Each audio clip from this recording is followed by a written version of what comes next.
When I begged my son to let me stay the night after my house was robbed, he looked me dead in the eye and said, "I don't need an extra mouth to feed." My own flesh and blood turned me away. But when I stepped into his home, uninvited, days later, I discovered something so vile, so unforgivable. It destroyed our family forever. If you've ever trusted someone only to be betrayed in the cruelest way, this story is going to hit you hard. Make sure to hit that like button, subscribe for more, and tell me in the comments, what's the deepest betrayal you've ever seen? Because what you're about to hear is a revenge story that proves sometimes family can be the worst kind of enemy. I still remember the sound my keys made when they hit the floor. They slipped from my trembling fingers the moment I opened the front door and saw what was inside. The keys clattered against the wood, like a gunshot in the silence, and in that instant, I knew my life had been split into two parts. Before this moment, and after. The picture frame was the first thing I noticed. It lay shattered on the hardwood, my wife Ella's smiling face staring up at me through a spiderweb of broken glass. That smile, the one that had carried me through 35 years of marriage, through every storm life had thrown at us. Now it was broken into 1,000 tiny pieces, just like the rest of the house. The coffee table was on its side, legs sticking out awkwardly like a wounded animal. Magazines were scattered across the floor like dead leaves in autumn, and papers from my desk drawer created a carpet of white that led toward the kitchen. It didn't feel real. It felt staged, like walking onto a movie set where someone had built a scene of destruction just to hurt me. But this wasn't a movie. This was my home. The silence felt wrong, too heavy, too unnatural. Normally, there'd be the hum of the refrigerator, the faint ticking of the old clock Ella loved, or even the soft creak of the floorboards settling. But now, nothing. Just silence and the sound of my own heartbeat thundering in my ears. "What in the world?" I whispered. The words barely escaped my throat, shaky and fragile. I let the suitcase I'd been dragging fall with a dull thud behind me. Glass crunched under my shoes as I stepped forward, each step revealing a new violation. The entertainment center had been gutted. My television, gone. The stereo system Ella had saved 3 months to buy me for our anniversary, gone. And then the smell hit me. Not the warm scent of home I expected after 2 weeks in California with my sister. Not the faint traces of Ella's perfume that still lingered in the air even years after she'd passed. No, this was the smell of strangers. Stale sweat, cigarettes, dirt, people who didn't belong here, who had touched everything we had built together. I bent down and picked up a torn photograph near my feet. It was Melvin's high school graduation picture. My arm was around his shoulders, his cap tilted at that cocky angle he always thought made him look cooler than he was. But the corner of the photo was ripped, separating us. Father and son, torn apart even in an image. My throat tightened. 23 years in this house. 23 years of leaving the back door unlocked during the day, because this neighborhood had always been safe. 23 years of thinking trust was enough. Ella used to tell me, "Silas, you trust people too much." And like always, she'd been right. I forced myself into the kitchen. The drawers hung open like screaming mouths. Silverware was scattered across the linoleum. The coffee canister lay overturned, black grounds staining the counters. This wasn't random destruction. This wasn't some kid breaking in for a quick score. No, this was methodical. Someone had been searching. Someone who knew what they wanted. My legs were unsteady as I climbed the stairs, each step heavier than the last. My hand clutched the banister until my knuckles went white. I was afraid of what I would find. The bedroom made my breath catch. The mattress was half off the frame, the dresser drawers pulled out and dumped onto the carpet. Ella's jewelry box lay on its side. The delicate music box that once played The Way You Look Tonight, now silent, gutted, empty. Her wedding ring, her pearl earrings, all gone. Every little treasure that had carried her memory, gone. But the worst came in the study, the safe. Its door hung open like a wound. The inside, stripped bare. My father's gold pocket watch, passed down for 3 generations, gone. The emergency cash Ella had insisted we keep, gone. The savings bonds we had bought instead of vacations, always thinking, this will help Melvin someday, gone. I felt my chest tighten. Who would do this? I said aloud, my voice echoing in the empty room. And then the thought hit me, like cold water rising around my neck. This wasn't just anyone. This wasn't some random burglar. Someone had known where the safe was. Someone had known the combination. Someone had known I'd be gone for 2 weeks. Someone who had been here before. I sank into the desk chair, the only thing still upright in the chaos, and my hands shook so violently I nearly dropped the phone as I dialed. 911. What's your emergency? The dispatcher's voice was calm, almost soothing. My house. Someone broke in. Everything's gone. They knew exactly where to look. I gave my address. I told them what I could. Minutes later, the sirens wailed in the distance, growing louder, piercing the evening air. As I waited, surrounded by the wreckage of my life, I couldn't shake the thought. This wasn't a robbery. This was a message. Someone had come into my home, torn apart my memories, gutted my safe, and they had done it with knowledge only someone close to me could have had. And worst of all, I already knew who my mind kept circling back to, even though I didn't want to believe it. The police left just after midnight. They'd dusted for prints, taken photos, written their reports, and handed me a case number. One officer suggested I stay somewhere else for the night. Sometimes burglars come back, he said, but when I closed the door behind them and stood alone in that broken, silent house, I realized he wasn't just giving me advice, he was warning me, "You're not safe here anymore." Sleep was impossible. Every creak of the floorboards felt like another intruder sneaking in. Every shadow in the hallway looked like a threat. I sat in the wreckage of my living room until dawn, clutching Ella's empty jewelry box like it could protect me. By the next morning, I couldn't take it anymore. My nerves were shredded, my chest tight with panic. I picked up the phone and called the one person I thought would never turn me away. "My son, Melvin," I said, my voice trembling more than I wanted it to. I can't stay here, not right now. They took everything, and I can't sleep in this house knowing they could come back. Could I swallowed hard. Could I stay with you for a few days? There was silence on the other end, too much silence. Finally his voice came through, flat and cold. "Dad, I don't need an extra mouth to feed in my house." The words didn't register at first. I thought I'd misheard him. "What?" I asked, my throat dry. "I've got enough going on without you here," he said. "It's not a good time. You'll figure it out." I'll never forget that moment. The way my heart seemed to stop, then slam against my ribs like it was trying to escape. My own son, the boy whose diapers I changed, whose scraped knees I bandaged, whose first car I helped pay for, the boy Ella and I sacrificed vacations and nights out for, so he could have a better life, and now, I was nothing but an extra mouth to feed. "Melvin," I whispered, my voice cracking. "I just need a few days. Just until I can get the locks changed. Just until I can—" "Dad," he cut me off, his tone sharp now, irritated. I said, "No, don't make this harder than it needs to be. You'll be fine." And then he hung up, just like that. I sat there with the phone pressed against my ear, long after the line went dead, listening to nothing but static silence. My hand shook so badly, I dropped it onto the couch. It wasn't just rejection. It was abandonment. I had always believed that no matter what happened, family was family. That even if we argued, even if there were rough patches, we would always be there for each other. That's what Ella had believed too. But as I sat there in the ruins of our home, the reality sank in. I had no one. My wife was gone. My son had turned his back on me, and the people who had broken into my house, they were still out there, watching, waiting. The loneliness hit me harder than the robbery. Objects can be replaced. Memories can't, but at least you can hold them in your heart. But trust, once that's broken, it leaves a wound that never closes. That night, I tried again to sleep in the house. But every time I closed my eyes, I heard the sound of glass shattering, drawers slamming, footsteps moving through the rooms. I bolted upright at every noise. Drenched in sweat, my pulse racing. By 3 a.m., I was pacing the living room, muttering to myself like a madman. "He's my son. He should have helped me. Why didn't he help me?" I couldn't stand it anymore. At dawn, without thinking, I drove to his house. My hands were gripping the steering wheel so hard my knuckles ached. I told myself I just needed to see him face to face to make him understand how desperate I was. Maybe he hadn't realized. Maybe he didn't understand the fear I was living in.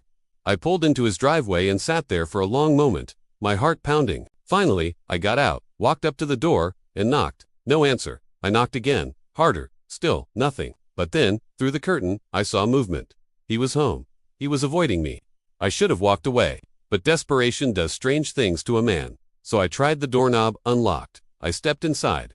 "Melvin," I called, my voice echoing through his hallway. "It's me, Dad, we need to talk." That's when I saw it. On the floor by the couch, a picture frame had fallen. Its glass cracked, and in that frame was a face I recognized. But not from family photos. No, this was different. It was one of my stolen photographs. The same graduation picture that had been ripped apart in my house. My blood ran cold.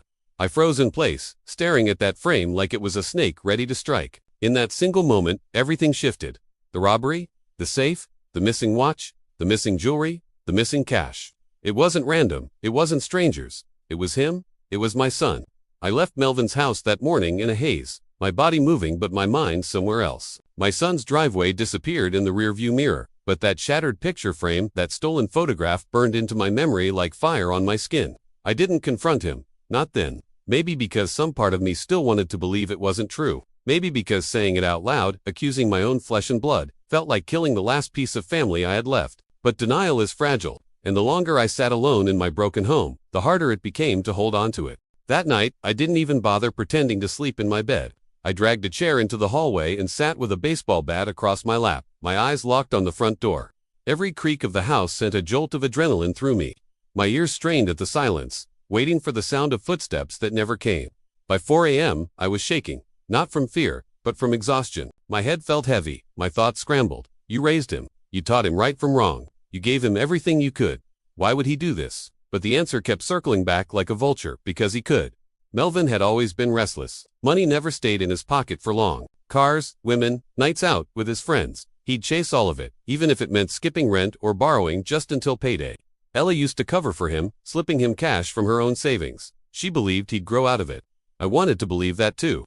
But now, looking around at the wreckage of my home, the gutted safe, the missing heirlooms, it was too clean, too precise. Whoever had broken in hadn't wasted time tossing family photos or smashing furniture out of rage. They knew what they were looking for. And Melvin, he knew everything. I tried to push it aside, but the signs multiplied in my head until I couldn't escape them. He knew I'd be away. He knew about the safe. He'd seen me open it a dozen times over the years. He'd even borrowed tools from my garage, the same ones that were missing now. And then there was his reaction when I called for help. Not concern, not fear, just cold rejection, like he'd already written me off. I wanted to scream. I wanted to drive back to his house and shake the truth out of him, but I didn't. Instead, I sat in my silent living room, staring at the walls as tears blurred my vision. Grief and anger live close together. One moment I was crying for the son I thought I had. The next I was gripping the arms of my chair so hard the wood dug into my palms, whispering through clenched teeth, "How could you do this to me?" Days passed. Sleep never came. My body ached from exhaustion, but every time I closed my eyes, I saw Ella's jewelry box lying empty, the safe standing open, the photograph ripped in half. And over it all, I heard Melvin's voice. "I didn't need an extra mouth to feed." That sentence replayed on loop, like some cruel soundtrack I couldn't turn off. I stopped eating. Food had no taste. Coffee became the only thing keeping me upright, but it also kept my nerves fried, my hands trembling, my heart hammering in my chest. Neighbors came by, asking if I was okay, if I needed anything. I smiled, thanked them, lied through my teeth, because what could I say?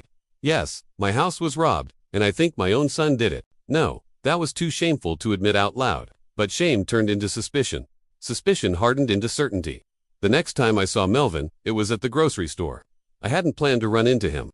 I was in the cereal aisle, staring blankly at boxers I couldn't afford to buy anymore, when I heard his laugh. That easy, cocky laugh I'd heard since he was a teenager. I turned, and there he was, smiling, talking to someone on the phone, tossing items into his cart without even checking the prices. And that's when I noticed something that made my stomach twist. The watch. My father's gold pocket watch. The one that had been stolen from the safe. It dangled from his belt loop like some cheap trinket, glinting under the fluorescent lights. I froze. My chest tightened, and for a moment, I couldn't breathe. There it was. Proof. But instead of confronting him right there, something inside me shifted. The fear, the grief, the heartbreak, it all burned away, leaving something cold and sharp in its place. Revenge. I walked out of that store without buying a thing. My fists clenched so tight my nails dug into my skin. By the time I reached my car, the decision was already made. If Melvin thought he could rob me, betray me, and walk away without consequence, he was about to learn a lesson he'd never forget. The night after seeing that watch hanging from Melvin's belt loop, I didn't sit in the hallway with my baseball bat. I didn't pace the living room or stare at the empty safe. I sat at the kitchen table with a notebook and a pen. For the first time in weeks, my hands were steady. The page stared back at me, blank, almost mocking. I didn't even know where to start. So I wrote one word, in all capital letters. Revenge. The letters looked ugly, jagged, like they'd been scratched into the paper instead of written.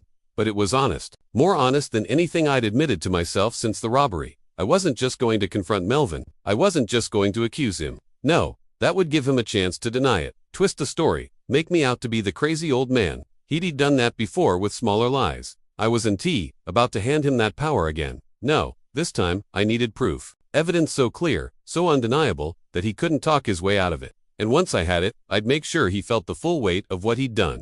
The plan wasn't clear yet, but I knew one thing. I'd have to play the part. Pretend I was broken, helpless, too tired to fight back. I'd have to let him think he'd won. The next morning, I drove to a pawn shop 2 towns over. My heart hammered in my chest as I stepped inside, scanning the glass cases filled with tarnished jewelry, guitars, old watches. Enough. There they were. Pieces of Ella's jewelry, her wedding ring, her mother's pearl necklace. My hands shook as I asked the clerk about them. He shrugged, said a young man had come in last week with a box of valuables. gave me a price that made my stomach twist. I asked if I could buy them back. He smirked, doubled the price, and I paid without arguing. It hurt, losing what little savings I had left. But walking out of that shop with Ella's ring clenched in my fist felt like reclaiming a piece of my soul. It also confirmed my suspicions. Melvin wasn't just wearing my father's watch like a trophy. He'd pawned off Ella's treasures for quick cash. That betrayal burned hotter than the robbery itself. But instead of collapsing under it, I tucked the items away carefully, then drove straight to the police station. I didn't walk in angry. I didn't shout accusations. I told them calmly about the robbery. I showed them photos of the safe, the broken lock, the missing items. Then I pulled out Ella's jewelry and explained where I'd bought it back, who sold it, and when. The officer raised an eyebrow. "Do you have a name?" I didn't smile. I didn't even blink. "I don't," I said, "but I know how to get one." That's when the idea clicked into place. If Melvin wanted to steal from me, if he wanted to profit off my pain, then I'd make sure he was caught red-handed doing it again. I started visiting him more often, not as a father desperate for comfort, but as bait. I'd drop by his house, force a smile, bring him small things like groceries or tools I claimed I didn't need anymore. He looked at me sideways, suspicious, but greed always won out. He took everything. Little by little, I let him see what he thought was weakness. I told him how the robbery had drained me, how I couldn't afford repairs, how I didn't even bother locking the house anymore, because what else could they take? His eyes lit up at that. Just for a moment, but I saw it, and I knew then, he'd come back. Meanwhile, I prepared. I bought 2 small cameras online, cheap ones, the kind you could hide in a bookshelf or behind a lamp. I wired them up myself, testing angles, making sure they recorded sound as well as video. I set one in the living room, pointed at the front door. The other, I hid near the safe, which I deliberately stocked again, not with money this time, but with decoys, papers, fake jewelry, things that would look valuable at a glance.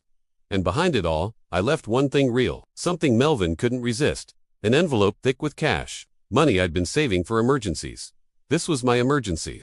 The nights dragged on, but this time, I wasn't haunted by grief. I was fueled by purpose. Every creak of the house, every shadow in the yard, it didn't scare me anymore. It thrilled me, because I was waiting. And sure enough, 3 nights later, the front door creaked open. I watched from the hallway, silent, heart steady, as a figure slipped inside. The glow from the streetlight outside caught his face for just a second, and there he was. My son, my own flesh and blood, sneaking into my home like a stranger. The cameras caught everything. He went straight to the safe, crouched down, worked at the lock like he'd done it 100 times before. When it finally clicked open, he let out a little laugh, a laugh that made my stomach twist. He rifled through the contents, pocketed the envelope, grabbed the decoy jewelry, and walked out like it was nothing.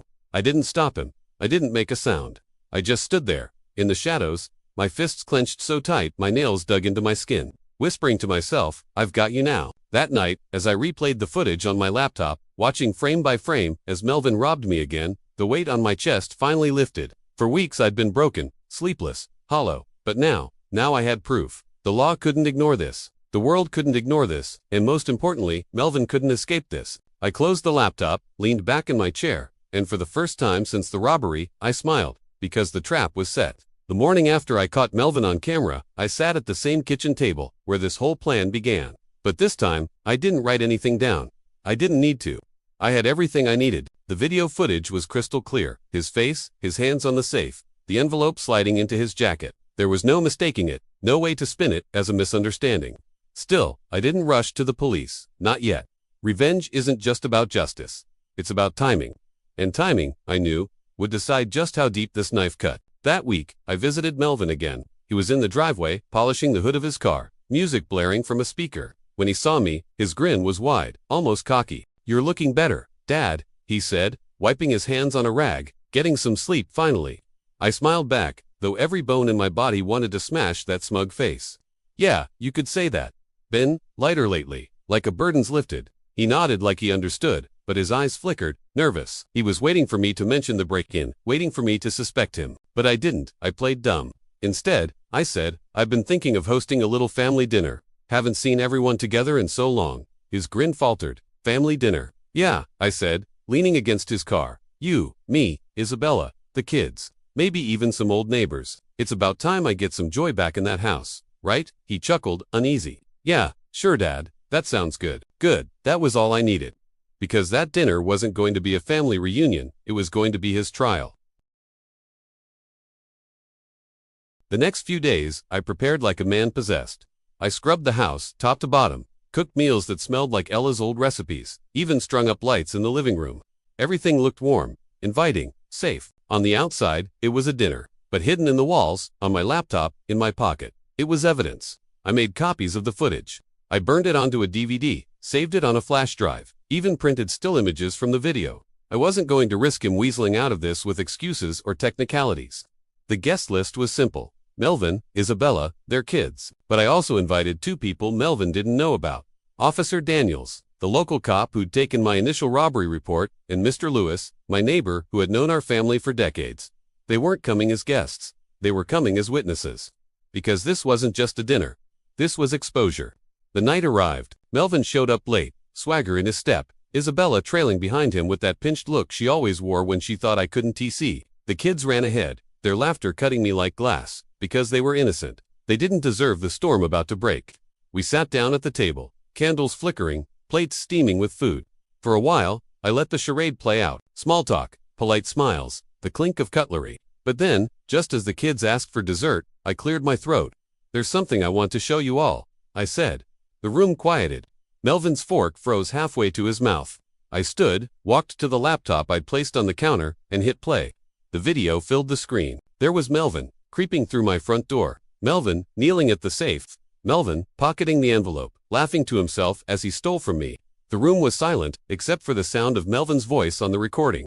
Isabella's hand flew to her mouth. The kids stared wide-eyed, not understanding, and Melvin's face drained of color, his jaw working like he was chewing on glass. "Dad," he started. I raised a hand. Don't you dare." I pulled out the still images, laid them on the table one by one. "This isn't a mistake. This isn't bad lighting. This is you, Melvin, my son, stealing from me, again." He stammered. "I was alone. I was going to pay you back." "Shut up," Isabella snapped, her voice sharp as a blade. She shoved her chair back, her eyes blazing. "Alone? You pawned off his wife's jewelry, Melvin. You told me it was from your bonus."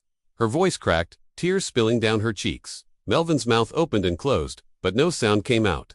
He looked around, desperate for sympathy, for someone to take his side. But all he saw were witnesses. Officer Daniels stood, folding his arms. "We'll need you to come down to the station. Melvin, you've got explaining to do." The kids burst into tears. Isabella turned her face away, disgust and rage mixing in her expression. And me, I just sat back down, calm, steady, a quiet fire burning in my chest. For weeks, I'd been the broken one, the fool, the old man too weak to fight back, but not anymore. Now, everyone saw him for what he truly was. Melvin tried to argue, tried to shout, but it only made him look smaller. The louder he got, the more Isabella pulled the kids close. The more Officer Daniels closed in, the more the truth weighed heavy in the air. Finally, Daniels snapped the cuffs on him, his voice low but firm. "You're under arrest for burglary and theft." The sound of the metal clicking shut was the sweetest music I'd ever heard. As they led him out, Melvin looked back at me, eyes wild with betrayal. "You set me up, Dad. You set me up." I met his gaze, steady, unflinching. "No, son, you set yourself up. I just gave you the rope." When the door shut behind them, the house was silent again. The food sat cold on the table. The candles burned low. Isabella sobbed quietly into her hands. The kids clung to her, confused, afraid, and me. I picked up Ella's ring from my pocket, rolled it between my fingers, and whispered, "Justice." It wasn't joy I felt, it wasn't peace, it was something heavier, sharper, satisfaction. Because the trap had sprung, and there was no way back for him now. The night Melvin was taken away in handcuffs, I thought I'd feel triumphant. I thought I'd finally sleep with a clear mind, knowing I'd reclaimed what was stolen. Not just money, but dignity. But sleep didn't come. Instead, I sat in Ella's old armchair, staring at the ring in my hand, the shadows of the empty house pressing in around me. For every ounce of satisfaction, there was a matching weight of grief. Because no matter how much he deserved it, Melvin was still my son, and I was the one who had lit the fuse. The days that followed were a blur of phone calls, court papers, and whispered gossip across the neighborhood. Word traveled fast.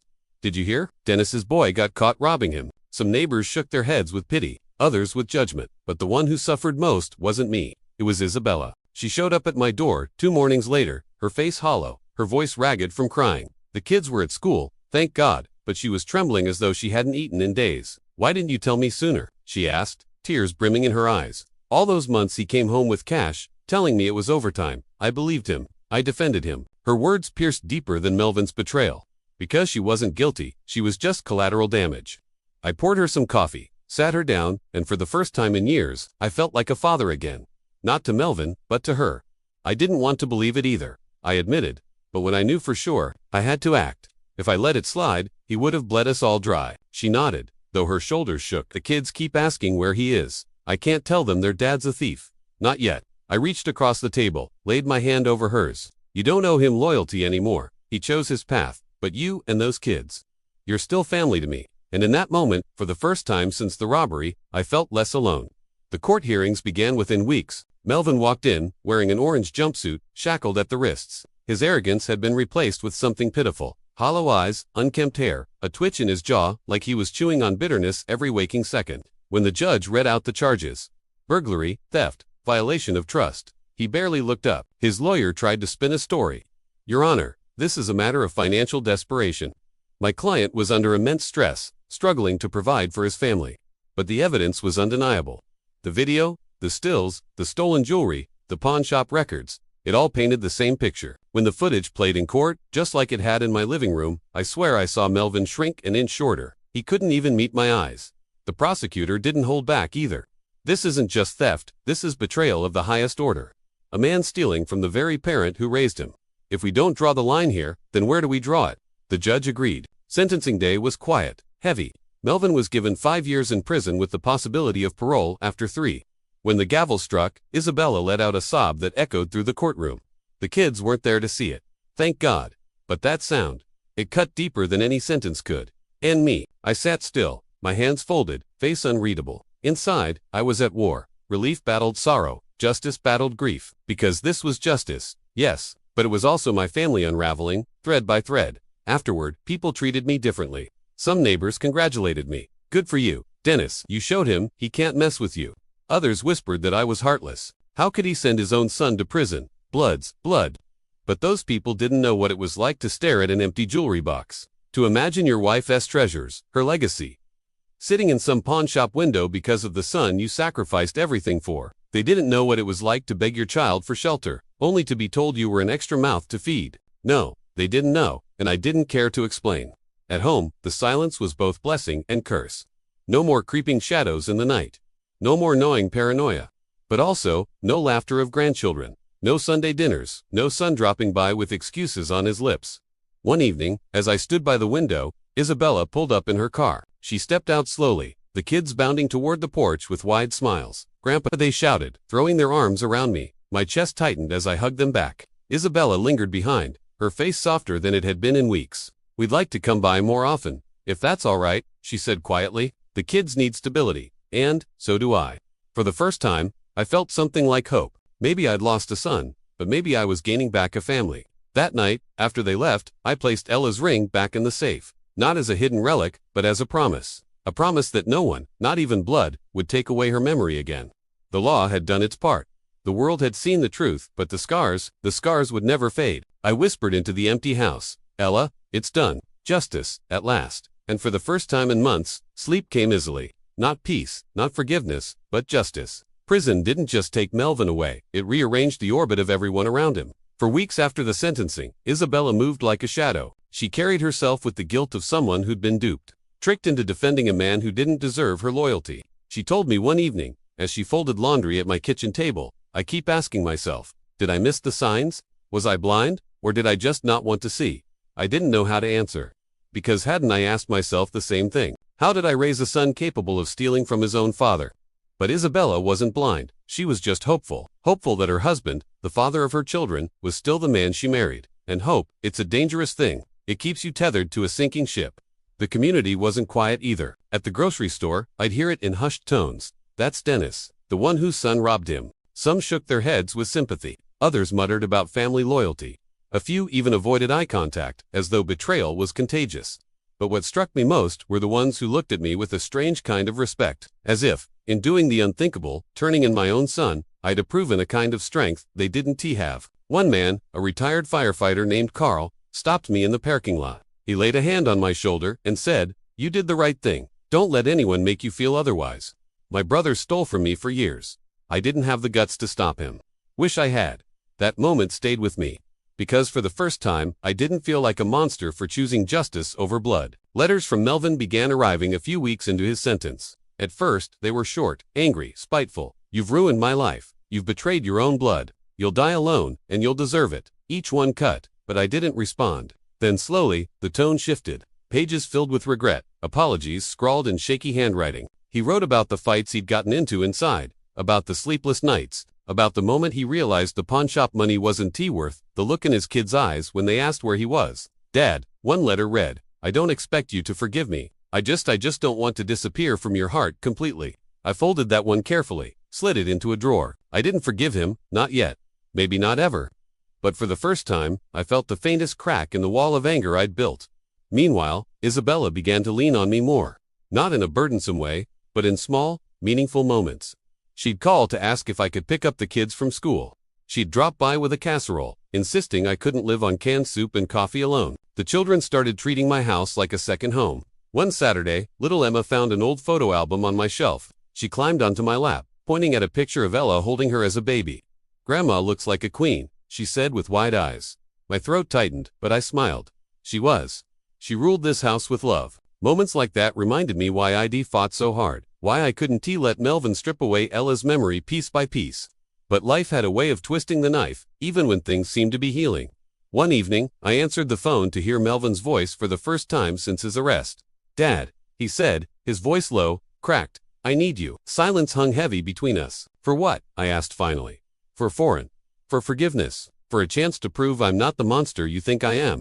I almost laughed. Not because it was funny, but because it was absurd. After everything, the lies, the theft, the cruelty. Now he wanted me to believe in him.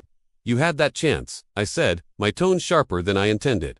You had years of chances, and you chose yourself every time. He didn't argue, he just sighed, a sound so defeated it rattled me. I know, I don't want to lose you forever. For a moment, I almost softened, but then I pictured Ella's ring in that pawn shop window. Pictured myself begging for shelter only to be turned away, and the anger came rushing back.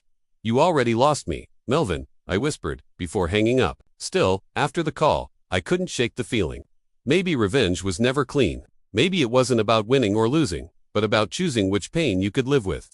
The pain of betrayal left unanswered, or the pain of justice that costs you everything. I had chosen, and though the choice felt right, it didn't make it easy. By the first year of his sentence, Melvin had become a ghost in our lives. Isabella no longer spoke his name around the kids. They'd stopped asking questions, their silence a shield against a truth too heavy for young hearts. I became their constant, their anchor. On Christmas Eve, the house was full again. Laughter bounced off the walls, paper snowflakes hung from the ceiling, and Isabella sang along to carols as she baked cookies with the kids. For a fleeting moment, it almost felt like the old days. Like Ella was still here, like the family hadn't fractured beyond repair. But when I looked at the empty chair at the table, I was reminded of the cost. Revenge had given me justice. It had restored dignity. But it had also carved a permanent scar in the shape of my son. And scars, I realized, don't fade. They just remind you of what you've survived. Time has a strange way of smoothing over jagged edges, but it never erases them. 2 years passed since Melvin's sentencing.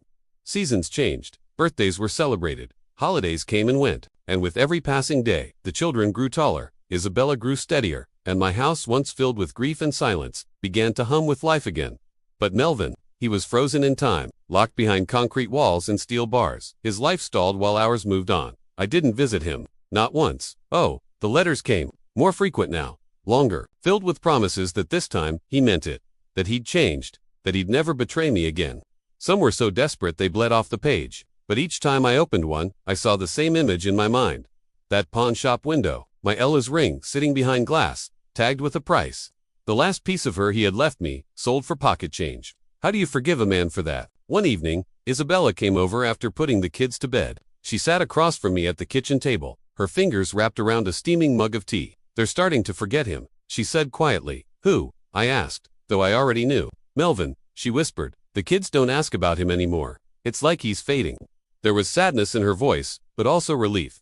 And for me, there was guilt. Because wasn't that what I'd wanted all along? To erase him from our lives, to cut out the infection before it spread any further. But children don't just lose a father. They lose a piece of themselves. I stared into my tea, steam rising into the quiet kitchen. Maybe that's for the best, I finally said. Isabella didn't argue. She just nodded, her eyes glassy, and we both sat there in silence. Two people tethered together by one man's ruin. By the 3rd year, something strange happened. I realized I no longer thought of Melvin daily. At first, the thought horrified me. This was my son, my only child. How could he vanish from my mind so easily? But then I realized, forgetting was healing. The wound had closed into a scar. It still existed, still hurt when pressed, but it no longer bled. And so, when another letter arrived in the mail that spring, I didn't even open it. I tossed it into the fireplace, watching the flames curl and devour his words until nothing was left but ash. For the first time in years, I felt free. Christmas came again. The tree twinkled in the corner, stockings lined the mantel, and Isabella bustled about the kitchen with the kids underfoot. The smell of cinnamon and roasted turkey filled the air. Laughter echoed through the house, warm and unbroken. As I set the table, I caught myself smiling. A genuine smile, one that didn't feel borrowed or forced. And then my eyes landed on that empty chair. Melvin's chair. It had sat there, untouched, every holiday since his absence. A hollow reminder of what I'd lost. But that night, I made a choice. I dragged the chair away, tucked it into the corner, and filled the space with another place setting. Not for Melvin, for Emma, my granddaughter, who squealed with delight when she realized she had a grown-up spot at the table. In that moment, I felt something lift. That chair had been a monument to absence. Removing it was my way of saying, we don't live for ghosts anymore. Later that evening, after gifts were unwrapped and the kids lay drowsy in piles of torn wrapping paper, Isabella sat beside me by the fireplace. You're different, she said softly. Happier, lighter. I nodded, because I stopped waiting. Waiting for what? For an apology that would never be enough. For a son who doesn't exist anymore. For the past to come back. She laid her hand gently on mine. You deserve this peace, Dennis. Ella would want you to have it. And for the first time, I truly believed her. As the fire crackled low, I thought about the path that had led me here. The betrayal, the anger, the revenge. All of it had carved me into someone I never thought I'd become. And yet, as I looked around at Isabella, at the children, at the warmth filling the house, I realized something. Revenge hadn't just destroyed my son, it had saved the rest of us. It forced me to cut ties with the rot before it consumed everything Ella and I had built. It gave me the courage to stand tall, even when the world whispered that blood should come before justice. I would carry the scar of Melvin's betrayal for the rest of my life. But scars aren't just reminders of pain. They're proof of survival. And as the clock struck midnight, I raised my glass in a silent toast. To Ella, to justice, to family, the kind that stays. Family is supposed to protect you, but sometimes, they're the ones who hurt you the most. Dennis learned that revenge doesn't just punish, it frees. What do you think? Was he right to cut his own son out forever? Or should blood always come first? Let me know in the comments. And don't forget to like this video and subscribe for more powerful stories of betrayal and justice.